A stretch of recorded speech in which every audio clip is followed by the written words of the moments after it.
Happy Victory Tuesday, Bills Mafia. Kevin Siracuse with you here on another edition of Cuse's Corner as the Buffalo Bills defeated the New York Jets 23-20 last night on Monday Night Football to improve their record to 4-2, dropping the Jets to 2-4, and now the Bills essentially have a 2.5 game lead on the Jets for the division as they do own that tiebreaker. Now, it can't be said enough how big of a win this was for the Bills because I know it's still early in the season, but this was their second road divisional win, and ESPN had a stat during the game that the Bills now have an 85% chance of winning the division now that they won. If they were to lose, those odds would have dropped to 53%. So now after that tough 3-game road stretch, they get to return home Sunday at 1 o'clock to face Will Levis and the 1-4 Tennessee Titans with a very good chance to improve to 5-2 before heading up to Seattle. And the crazy thing is, the Bills have been doing this without a lot of key players and starters. So I tweeted this just a little while ago, and I said, if I would have told you at the beginning of the year that the Bills would be 4-2 after 6 weeks, playing some/all of their games without Matt Milano, Terrell Bernard, Taron Johnson, Ed Oliver, Von Miller, Taylor Rapp, Khalil Shakir, and James Cook, I think we all would have taken it. So let's hope that they can continue to get healthy as we head into a more favorable stretch of the schedule.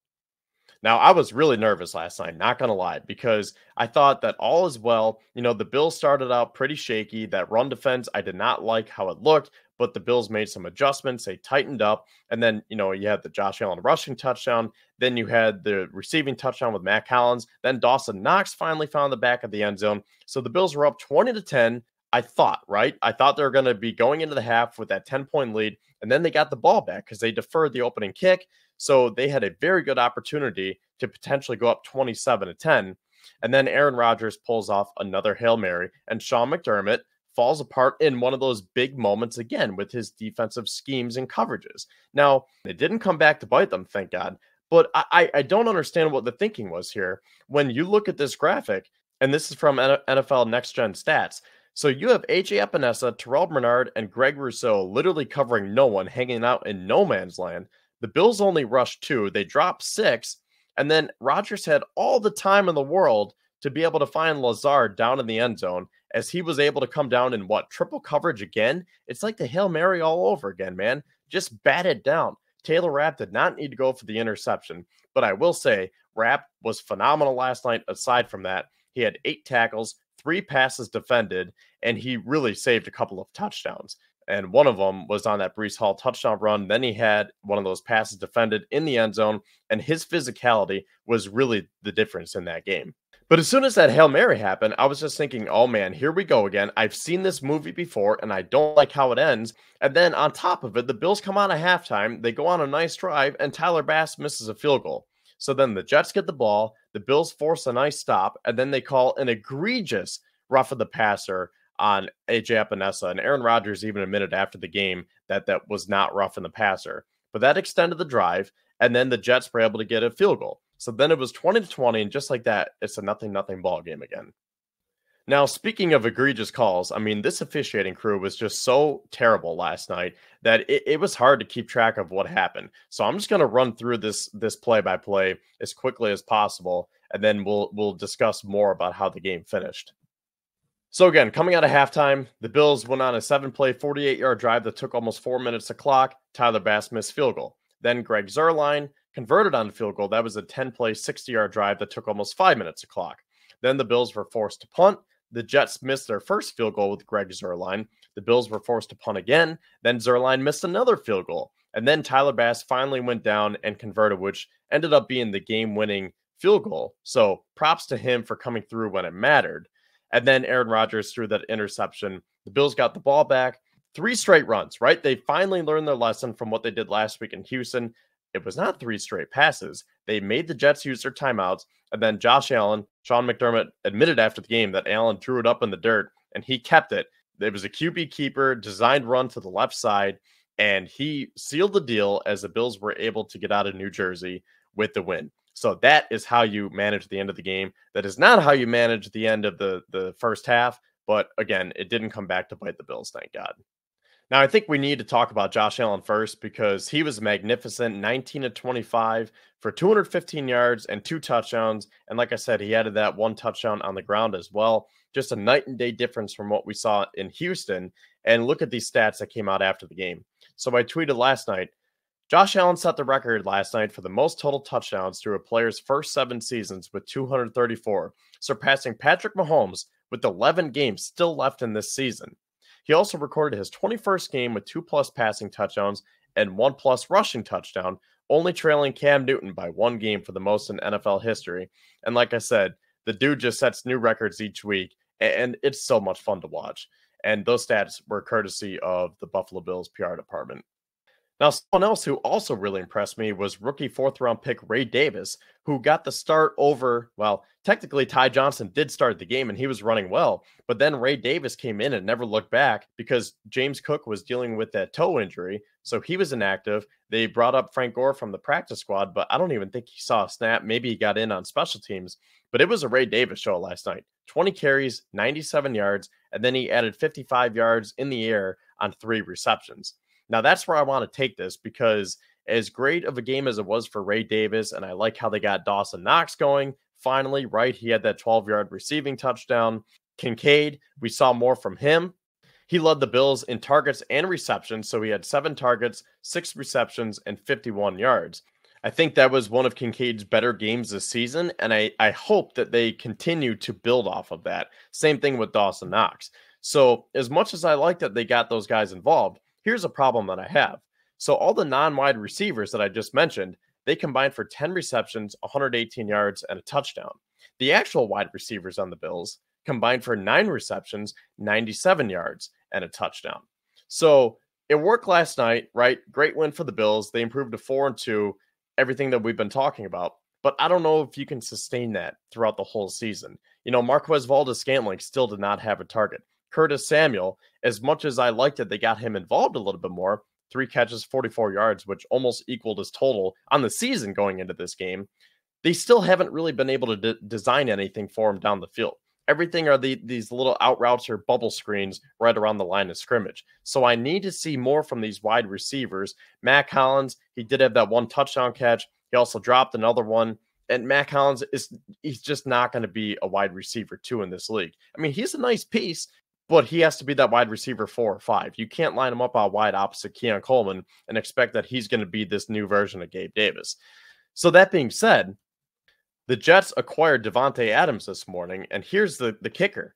They are taking on his full salary. So they only gave up a 3rd-round pick, but that could potentially turn into a 2nd. But they're going to be paying him his full salary. The Raiders did not want anything to do with it. And you know what? They can have him. He's going to be 32 in December, and I am not paying a 32-year-old receiver $35+ million. NFL memes, they had a joke that said, if you weren't with us when we're 2-4, don't be with us when you're 3-7. I mean, that's true, because is Adams really going to move the needle that much?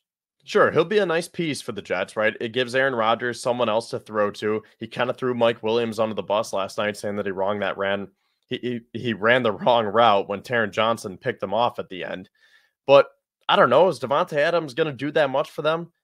Again, the Bills are in a commanding position now for the division, and it's really theirs to lose. Still a lot of season left, 11 games left. But if they continue to build off of what they did last night and in these previous weeks, then I feel pretty good. Now, I will say, though, I think the Bills still need help at the receiver position. I just got done saying that I'm happy that they didn't get Davante Adams, but that was after the fact that I was throwing out this stat that their receivers only combined for 9 catches, 97 yards, and a touchdown. So that being said, I think there needs to be a plan B here, right? If they didn't get Davante Adams, who do you go to now? Amari Cooper? It seems like he's available. I know people have talked about Romeo Doubs. I've seen Cortland Sutton's name, Deontay Johnson. I'm going to throw one out there that I haven't seen talked about maybe at all, and that's KJ Osborne. Now, this is a guy that I was high on going into free agency, and the Patriots signed him on a 1-year, $4 million deal. And so far this year, he's played in 4 games. He's been dealing with a shoulder injury, but he only has 5 catches for 31 yards and 0 touchdowns. And the Patriots have a logjam at that wide receiver position. Now, granted, these aren't the best top-notch wide receivers, but the Patriots are going nowhere this year, right? And if he's on an expiring contract, I would totally give up a late day 3 pick and just try to get something out of Osborne here, because I'll think he'll have more opportunities, and he presents what I want in a wide receiver here for the Bills at the deadline or even before. He has speed, separation abilities. He can get yards after the catch. So I know he's not as big of a name as Davante Adams or Amari Cooper, but I wanted to throw that out there because I think that he really could be a target for the Bills that not a lot of people are talking about. And he played college football at UB. So again, I am all for bringing the former UB product home. So once again, the Bills improved to 4-2, and now we turn our attention to the Tennessee Titans as they will be the Bills' next opponent, and it should be a beautiful day. Early reports are it could almost be 70 degrees and sunny in Orchard Park, and after the weather that we've had this past weekend, I think that'll be much needed. So hopefully it'll be a great day at the stadium, and the Bills can improve to 5-2. Welcome into a breaking edition of the Going Deep podcast. I'm Kevin Massare here with Kevin Siracuse to break down a Bills trade, the Bills trade for Amari Cooper by trading a 3rd-round draft choice and a 7th-round draft choice next season, 2026, as for Amari Cooper and a 6th-round pick back. It's the Bean 3rd for 5th swap. They got a little bit less back in the compensation front, but they got Amari Cooper, who is a proven receiver one, playing with Deshaun Watson, drastically dragging the player down. What are your thoughts? How are you feeling, Kevin? Give me your initial reactions. I can't believe that Brandon Beane pulled the trigger here. I mean, we saw the Jets trade for Davante Adams this morning, and I think that was a tell that things were to come, right? The dominoes were about to fall, and that they did. And I really didn't think that Brandon Beane was going to go after that big fish. I literally just got done recording my clip about last night's show, or last night's game, I should say, and how maybe a sneaky target for the Bills could be KJ Osborne, because I wasn't sure if they were going to go after a 30-plus-year-old receiver, a big wide receiver one like this, but Brandon Beane did it. And you know what? I'm pretty happy because the Bills needed help desperately. Do you think that's random that both trades on a random Tuesday, October 15th, 3 weeks before the deadline, they happened hours apart? That's not random. Yeah, it's just kind of weird how it happened because I thought that this would have happened closer to that November 5th deadline. But like I said, I guess the dominoes were falling because as soon as the Jets pulled the trigger on Adams, being, you know what, I need to make a move. And one thing that I do want to say is this is not a rebuild year anymore. For as much as people are saying that the Bills are in rebuild mode, this is Brandon Beane saying that we are in win now mode. And I like the talent that we have on our roster. And I think this is also him saying that I did not do enough to help out Josh Allen this offseason. And whenever you have Josh Allen as your quarterback, you are never counted out. So I need to go get him the proper weapons so that we can make a run for it this year in 2024. Do you see this as a rent? That's what I want to ask you. Do you see this as a rental? Because the Bills will get a compensation pick if Cooper walks. He's going to get a contract. Or do you think that it's a test that the Bills could really continue to have him like Rasul Douglas, or is the goal to keep him, or is it really just a 11-week trade?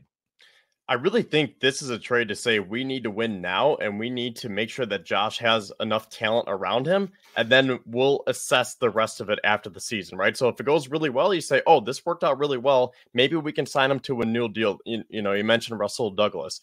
So that's why I did not want to partake in that Davante Adams. So the Jets are taking on that full contract. No way am I going to pay a 30+. He's going to be 32 years old in December. I'm not paying him $36 million a year.